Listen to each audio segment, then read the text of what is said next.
Il arrive quand on est dirigeant qu'on se retrouve aux commandes d'une entreprise dont on ne connaît pas forcément encore tous les rouages. Et pourtant, il faut agir et vite. Frédéric Marquette, bonjour. Bonjour. Vous êtes directeur associé du cabinet international EIM, spécialisé dans le management de transition. Quelle doit être la première décision à prendre? Eh bien, le dirigeant n'existe pas seul. Il a besoin de relais pour déployer son action. Et après 2-3 semaines, après avoir pris le pouls de l'entreprise, il doit donc mettre en place son premier cercle. C'est bien sûr le comité de direction, au sein duquel le directeur financier des RH sont 2 postes clés, sur lesquels il ne faut pas transiger, qu'il faut absolument sécuriser. Et au-delà, il doit élargir ses relais à des niveaux N-2 et N-3 et trouver des champions, des chefs de projet qui seront en ligne directe avec le terrain.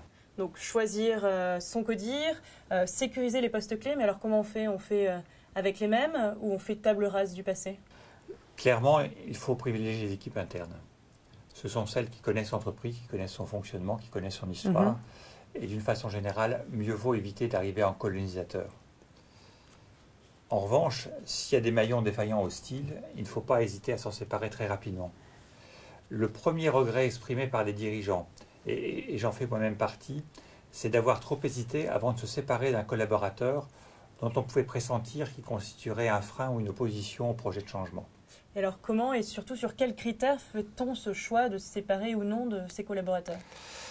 Il faut privilégier les qualités humaines et l'état d'esprit. Des qualités telles que la lucidité, l'honnêteté, le courage de se remettre en cause, une vision globale et transversale de l'entreprise et globalement des qualités qui témoignent d'une attitude personnelle positive. Mais à la source, c'est le courage, parce que c'est le courage qui est la base de toutes ces qualités humaines, et aussi le courage est essentiel pour supporter, voire prendre soi-même des décisions difficiles qui peuvent s'imposer par la situation. Donc le courage, c'est le maître mot, c'est ce qu'on retiendra de cette vidéo. Merci Frédéric. Si vous souhaitez partager votre expérience sur ce sujet, participez aux échanges sur les réseaux sociaux. À très bientôt pour une prochaine vidéo.